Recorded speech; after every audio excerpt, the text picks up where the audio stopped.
Call me crazy if you want, but I've never liked store-bought pesto.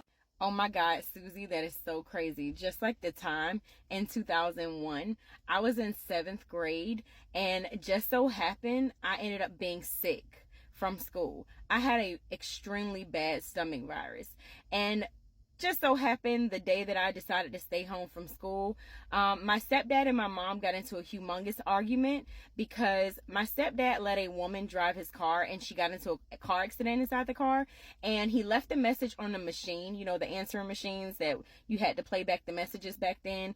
He left a message on the answering machine saying, "We got into a car accident, we're okay." And then when my mom let him hear the message again, he said that there was no woman driving the car. It was just him inside the car accident. So let's go back to that day when I was sick, when I had the stomach virus. So that day they were arguing the entire morning while I was sick inside the bed. This was around the time when Outkast's song, "The Whole World Loves It When You Don't Get Down," that song is a trigger for me. So basically what ended up happening was that they argued and they argued. My mom had just had 2 babies back to back, also known as Irish twins. So she was going through postpartum depression, and it was extremely bad. So because of everything that was going on in regards to my stepdad, just so happened while I was sick inside the room and I heard them arguing, all of a sudden I hear something drop. Just so happened it's my baby brother. He is 1 year old at the time. I hear him drop to the floor, apparently because of the postpartum, him asking my mom over and over again for things, aka the movie Dinosaur.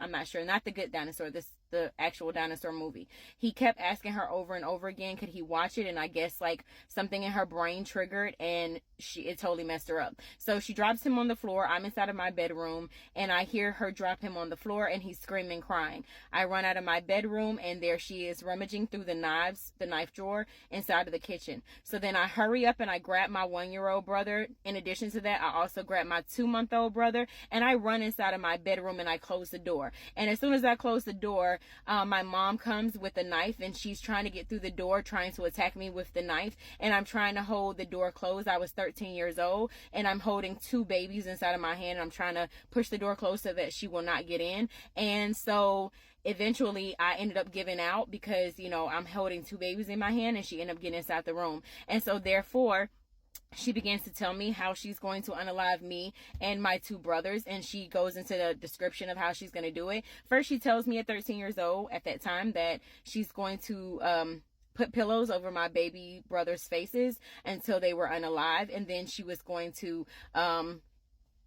me to death. And so I'm crying and I'm screaming and I'm telling her no. And at this time she calls my stepdad and she's telling him what she's going to do. She's also calling her best friend, telling her what she's going to do. And I'm crying, trying to convince my mom not to do it. And that day was the day that I saw the devil for the very first time, because that was not my mother. And so basically she begins to proceed to do exactly what she said she was going to do. And so she starts doing it to my baby brothers first, and I grabbed the pillow off of my baby brother's face. And because I did that, she ended up stabbing me with the knife.